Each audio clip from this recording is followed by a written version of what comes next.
हफ्ते में सिर्फ 2 बार ही नहाएं तो क्या होगा। और आज भारत की सरजमीन पर आने वाली सबसे पहली कार की रेयर फोटो देखने वाले हैं। साथ ही साथ क्या कभी आपने सोचा है कि आखिर सीसीटीवी कैमरा की क्वालिटी इतनी ज्यादा खराब क्यों होती है। तो दुनिया भर से ज्ञान को समेटते हुए चलिए शुरू करते हैं आज के एजुकेशनल अध्याय को। हम वो हैं जो 2 और 2 5 बना दे।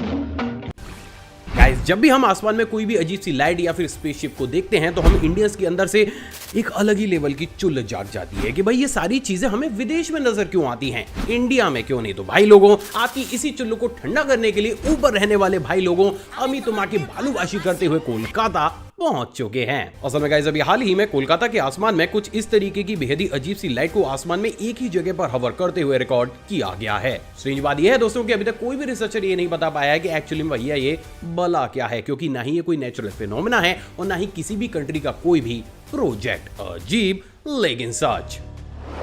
गाइस, हमें से बहुत से लोग ये मानते हैं कि भारत की सबसे पहली कार सर टाटा जी ने खरीदी थी।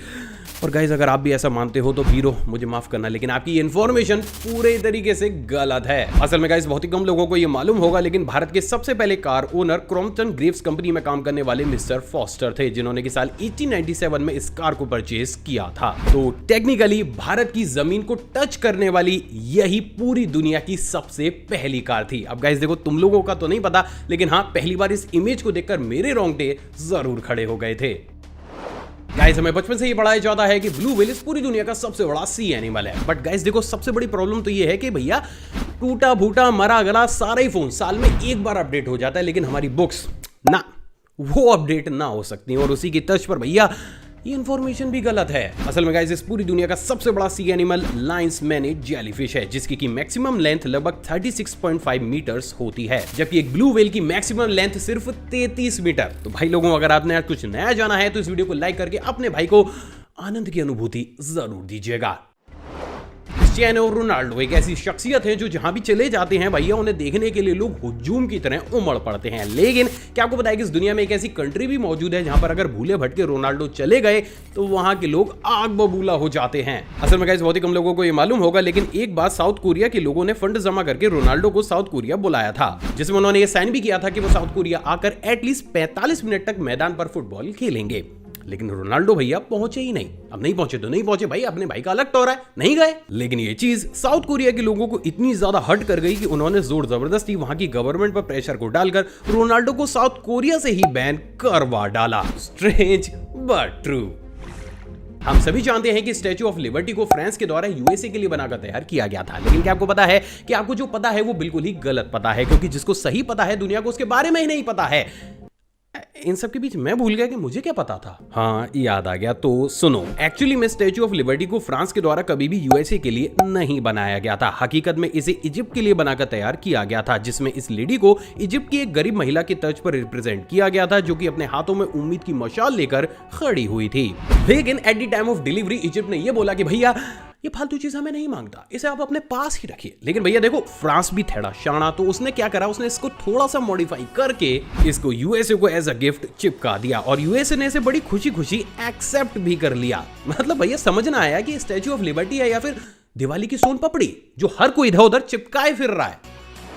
गाइस, आपने इस दुनिया की बड़ी से बड़ी चीजों की क्लिक की गई फोटो को तो जरूर देखा होगा, लेकिन क्या कभी आपने इस पूरी दुनिया की सबसे छोटी ऑब्जेक्ट की क्लिक की गई इमेज को देखा है? दूसरे वेब की स्क्रीन पर आपको जो फोटो दिख रही है, हकीकत में वो एक एटम की शैडो की फोटो है, और यही अभी तक की क्लिक की गई सबसे छोटे ऑब्जेक्ट की एक बेहद ही रेयर फोटो है। सो गाइस, इन्हीं तरीके की छोटी छोटी लेकिन बेहद ही ऑसम सी नॉलेज को देखने के लिए इस चैनल को सब्सक्राइब कर उस बेल आइकन को प्रेस जरूर कीजिएगा। गाइस, क्या आपको पता है कि वर्ल्ड वॉर सेकंड में यूएसए आर्मी को जितना नुकसान उनके दुश्मनों ने नहीं पहुंचाया था भैया, उससे कई ज्यादा नुकसान तो छोटे छोटे पपीज ने पहुंचाया था। असल में गाइस, यूएसए काफी लंबे समय से एनिमल प्रोटेक्शन के लिए काफी ज्यादा अवेयर है, जिसके चलते हुए यूएस आर्मी ने पूरे तरीके से साफ कर दिया था कि वो वर्ल्ड वॉर में ना ही एनिमल का इस्तेमाल करेंगे और ना ही किसी भी एनिमल को चोट पहुंचाएंगे। और इनके इसी वीक पॉइंट पर वार करते हुए नाजीज अपने साथ जानबूझकर कुछ इस तरीके से छोटे छोटे पपीज को ले जाते थे, जिन्हें वो जानबूझकर यूएसए सोल्जर्स के सामने छोड़ दिया करते थे। एंड एज अ रिजल्ट इन पपीज को बचाने के चक्कर में यूएस आर्मी बहुत बड़े स्केल पर खदेड़ दी जाती थी। वैसे गाइस, अगर सच कहूं ना कि जो लोग बेजुबानों के दम पर जंग जीत रहे हैं उनके लिए एक अलग से शब्द होता है, बट अनफॉर्चुनेटली मैं इस वीडियो में वो बोल नहीं सकता, बट आई होप आप समझ चुके होंगे।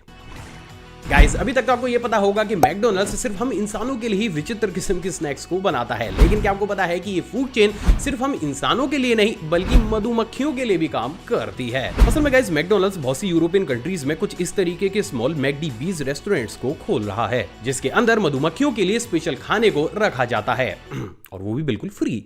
और यही चीज मैकडॉनल्ड्स और मधुमक्खियों के बीच के प्यार को साथ में आसमान तक ले जाती है। गाइस जब भी बात स्नो की आती है तो हमें सफेदी की चमकार याद आ जाती है, क्योंकि ये सफेद जो होते हैं। लेकिन क्या आपको पता है कि फ्रांस का एल्प्स इस पूरी दुनिया की इकलौती ऐसी जगह है जहां पर आपको स्नो व्हाइट कलर की नहीं बल्कि पिंक कलर की गिरती हुई नजर आती है। असल में गाइस आप ये जानकर हैरान हो जाएंगे, लेकिन इस जगह पर हर साल आपको स्नो कुछ इस तरीके की पिंक कलर की गिरती हुई नजर आती है, जिसे यहाँ पर वाटरमेलन स्नो के नाम से जाना जाता है। अब हैरानी की बात यह है दोस्तों कि बहुत से लोगों को ऐसा लगता है कि क्लाइमेट चेंज की वजह से ये चीज हमें यहाँ पर देखने को मिलती है, लेकिन एक्चुअली में इसके पीछे का रीजन अभी तक भी कोई भी नहीं जानता और यही चीज इस स्नो को काफी ज्यादा अजीब भी बना देती है। गाइस आज भी बहुत से लोगों की सुबह की नींद मुर्गे की तेज बांग के साथ खुलती है, क्योंकि भैया चिल्लाते ही गला फाड़ के इतना तेज है कि लोगों को तो छोड़ो उनकी आत्मा तक कांप जाती है। लेकिन बावजूद इसके भी क्या कभी आपने सोचा है कि आखिर पक्षियों की ये चलती फिरती ढिंचैक पूजा के खुद के कान क्यों नहीं फूटते? असल में गाइस बहुत ही कम लोगों को ये मालूम होगा, लेकिन रूस्टर्स की बॉडी कुछ इस तरीके से डेवलप होती है कि इनके शरीर के अंदर बिल्ट इन ईयर प्लग्स होते हैं और जैसे ये सुबह तेज आवाज में बांग देना शुरू करते हैं, इनके यही built in ear plugs activate हो जाते हैं और यही चीज इन्हें बहरा होने से बचा लेती है। मतलब बहरे हो जाएं लोग बस्ती में, लेकिन मुर्गे फिर भी रहेंगे मस्ती में। गाइस बचपन से ही हमारे दिमाग को अदरक की तरह कूट कूट कर उसमें यह बैठाया जाता है कि बेटा अगर तुम्हारे कोई भी फ्यूचर प्लान्स नहीं है तो तुम्हारी जिंदगी अर्जुन कपूर है यानी कि झंड। लेकिन क्या आपको पता है कि अभी हाल ही में यूएसए में की गई स्टडी से बात पूरी तरीके से साफ हो चुकी है कि जिन बच्चों के कोई भी फ्यूचर प्लान्स नहीं होते हैं वो as compare to other students अपनी लाइफ में ज्यादा सक्सेसफुल होते हैं। और सच कहूं तो मेरा पर्सनल एक्सपीरियंस भी यही बोलता है। वैसे आप किस तरीके के इंसान है, फ्यूचर को प्लान करने वाले या फिर एवं रैंडम अपॉर्चुनिटी को ग्रैब करने वाले? कमेंट करके बताइएगा जरूर।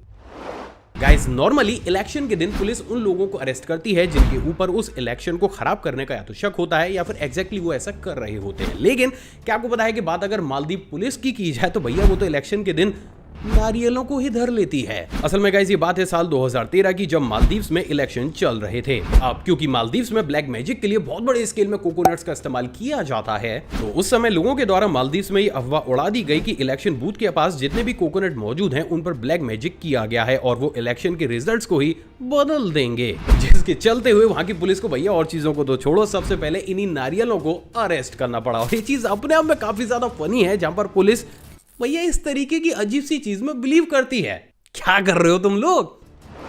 गाइस हम में से बहुत से लोगों को बुक्स पढ़ने की काफी ज्यादा अच्छी आदत होती है, लेकिन क्या आपको पता है कि अगर आप भी काफी ज्यादा पुरानी किताबों को पढ़ रहे हैं तो आप भी अपनी जान को जोखिम में डाल रहे हैं। असल में गाइस आपको शायद ये नहीं पता होगा, लेकिन 1800 शताब्दी के आसपास जितने भी राइटर्स बुक को लिखा करते थे वो उनके पेजेस को प्रिवेंट करने के लिए इनएक्टिव आर्सेनिक का इस्तेमाल करते थे। लेकिन over a certain time period जैसे जैसे आर्सेनिक हवा के कांटेक्ट में आता है ये अपने आप ही एक्टिव हो जाता है और इसलिए अगर आप प्रेजेंट डेट में काफी ज्यादा पुरानी बुक्स को पढ़ते हैं और नॉर्मली उंगली पर थूक लगाकर उसके पेजेस को पलटते हैं तो ये चीज आपको काफी ज्यादा बीमार बना सकती है। और भाई गलती से अगर आपने उस किताब को चाट ही डाला तो मैं आपको बता दूं कि एक किताब 3 से 4 लोगों को ऊपर पहुंचाने के लिए पर्याप्त है। तो सतर्क रहें और सुरक्षित रहें।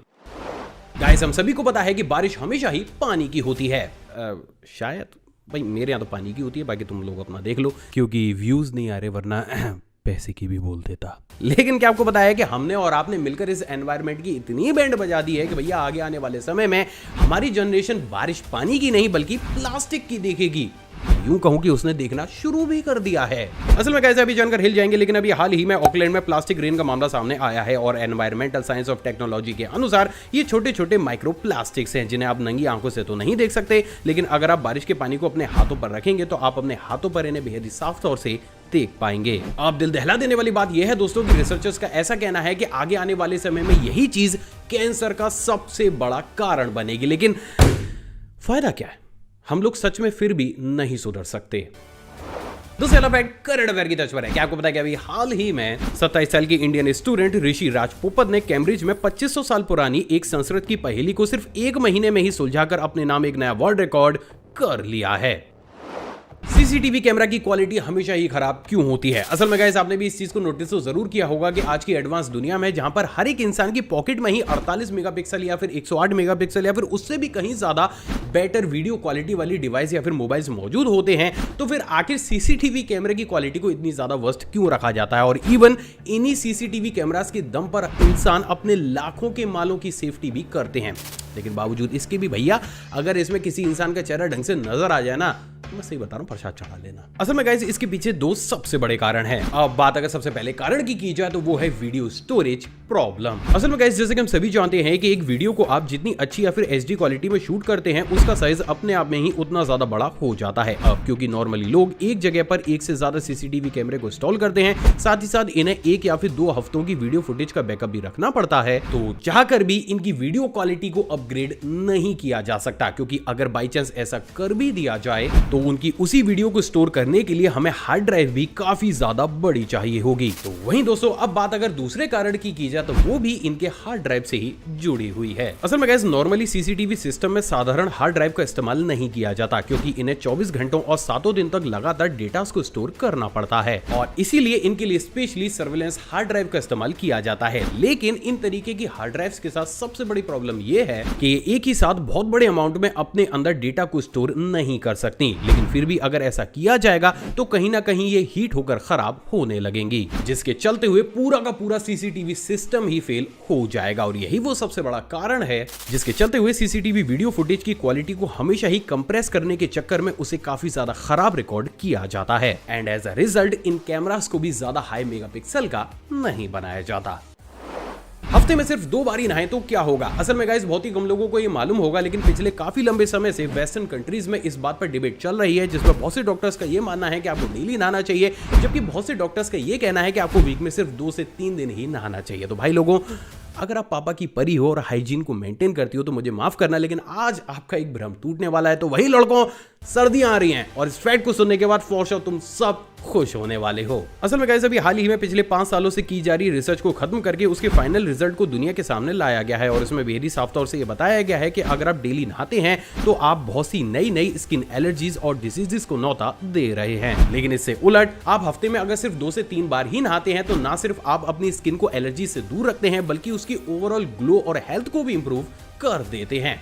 पर कैसे?